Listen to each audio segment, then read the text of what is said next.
terutama tentang gelombang Ya cinta. Buya,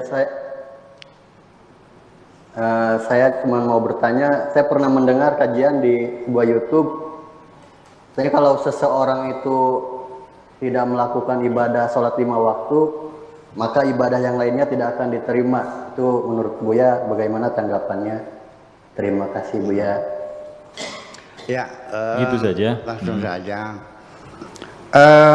Saya tidak menolak ya, tetapi saya melihat bahwa ibadah sholat ini menjadi panglima dalam beragama. Untuk mengukur kebenaran seseorang beragamanya benar atau tidak, lihat saja di sholatnya. Itu satu. Yang kedua, bahwa sholat itu adalah tiang agama. As-sholatu imaduddin, faman aqamaha faqad haddamaddin. Barang siapa yang mendirikan sholat berarti mendirikan agama. Wa man tarakaha faqad haddamaddin. Barang siapa meninggalkan sholat berarti menghancurkan agama. Lalu ada lagi hadis, wah segudang nih saya teman-teman. Ya, banyak ratusan hadis tentang sholatnya. Ya, antara lain, inna awwala ma yuhasabu bihil mar'u yaumal qiyamah as-sholatu. Nanti amalan-amalan yang pertama-tama dihisab oleh Allah adalah sholat. Barang siapa yang tidak sholat maka semua amalnya tidak diterima. Ya. Banyak banget deh. Nah, hadis-hadis inilah yang kemudian menyebabkan umat Islam dalam beragama terjebak dalam agama seremoni, agama ritual. Iya kan? Nah, agama spiritualnya lepas, agama sosialnya lepas. Mana buktinya agama sosialnya? Berantem kok perang saudara sampai sekarang.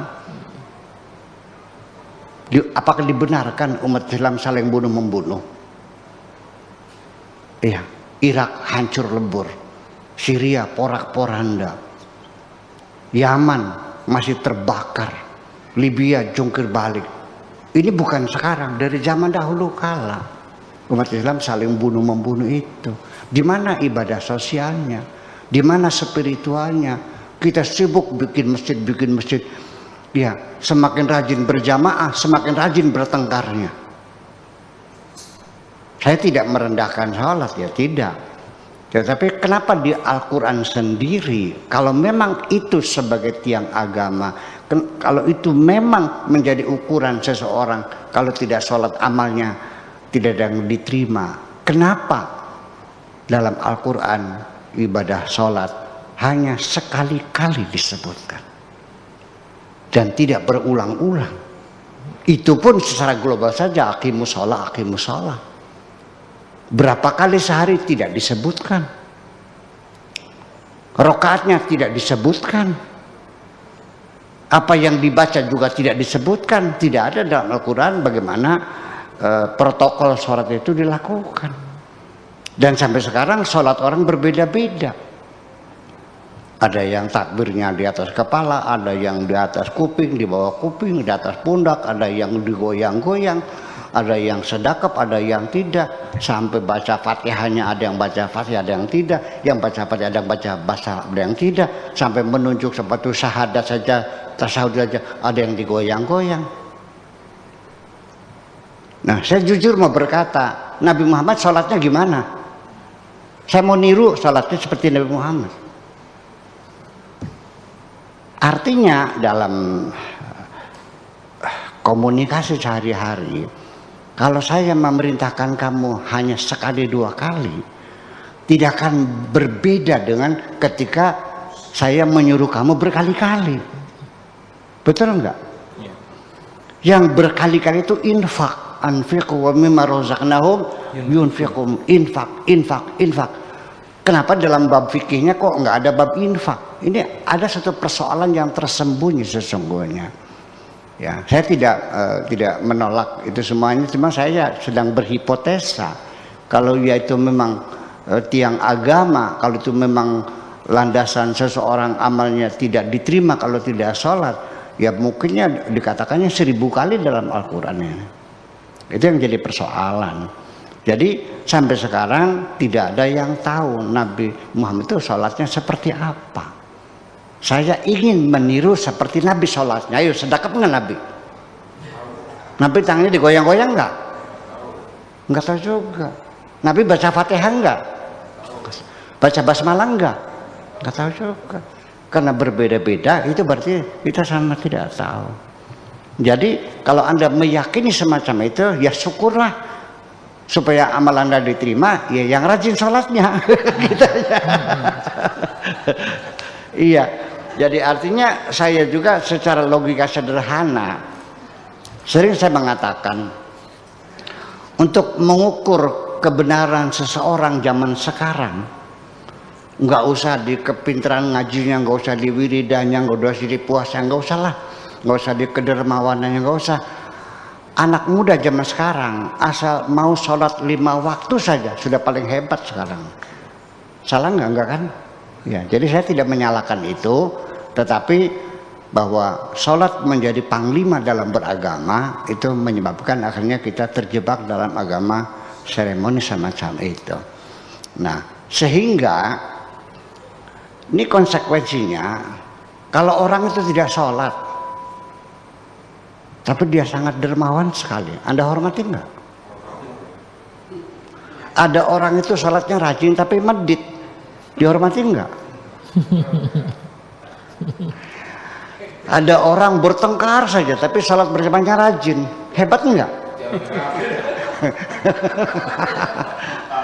Nah itu kan kita berbicara dengan logika yang sederhana saja semacam itu. Tetapi saya tidak merendahkan, saya tetap mengagumi, saya menghormati, dan saya menyanjung orang yang sholatnya rajin. Itu aja persoalannya. Tetapi saya tidak akan merendahkan seseorang karena dia tidak sholat. Nah sekarang kalau orang beragama lain gimana? Anda hilangkan semua kebaikannya karena dia agamanya lain gitu. Dan dia tidak perlu menghormatinya. Nah ini kan jadi persoalan. Akhirnya melebar sampai kepada sholat, sehingga orang dihinakan karena tidak sholat, orang dihinakan karena agamanya berbeda, dan sebagainya. Saya dalam beragama seperti ini. Ketika ada seseorang menjelek-jelekan agama saya, menghinakan Nabi Muhammad, mencaci maki Al-Quran, saya akan balik badan, saya tinggalkan.